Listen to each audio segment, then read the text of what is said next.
which is the first reading. It is a pure formality, as no debate and no vote happens here. It involves nothing more than putting the bill on the clerk's desk and reading out the title of the bill. The bill is then printed out and sent to the appropriate standing committee. Between 10,000 and 14,000 bills are introduced into Congress each year, and only 2 to 4% make it into law. The next stage is the committee stage. This is the most important. Far more bills fail here than any other stage. Due to the large number of bills, many are just left to the side and not voted on.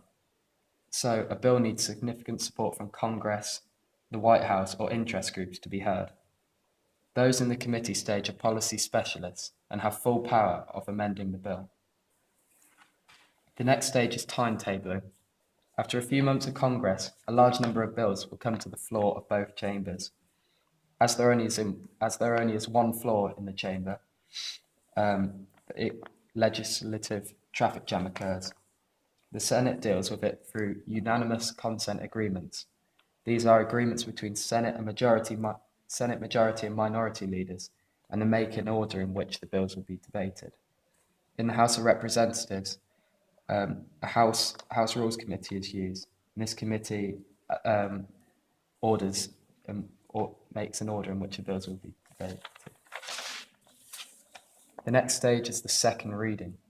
This is the first opportunity to debate the bill, and further amendments can be made. Votes are taken at the end of the reading, and a simple majority is needed. In the Senate, there is a possibility of filibuster. In 1957, Strom Thurmond filibustered for over 24 hours on a civil rights bill. The next stage is the third reading. This is the final opportunity to debate the bill. If a large amendment is made or a vote was close at the second reading, a vote is held significantly after this debate, so all congressmen can debate on it.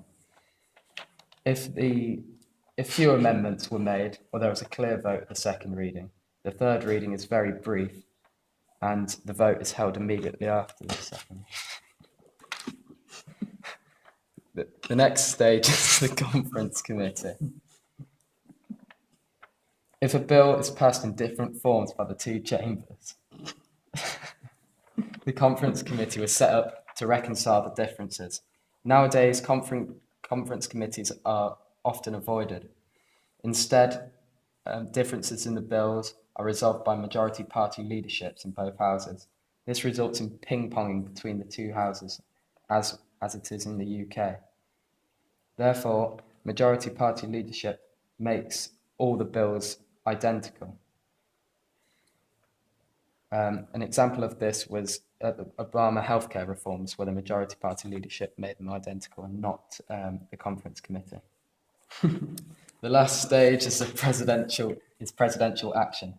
The president has 3 options and sometimes 4. The first is to sign the bill into law, and this will involve a bill signing in ceremony, where it's a photo opportunity and a moment for credit claiming and political thank yous. The second option the president has is just to leave the bill on the desk.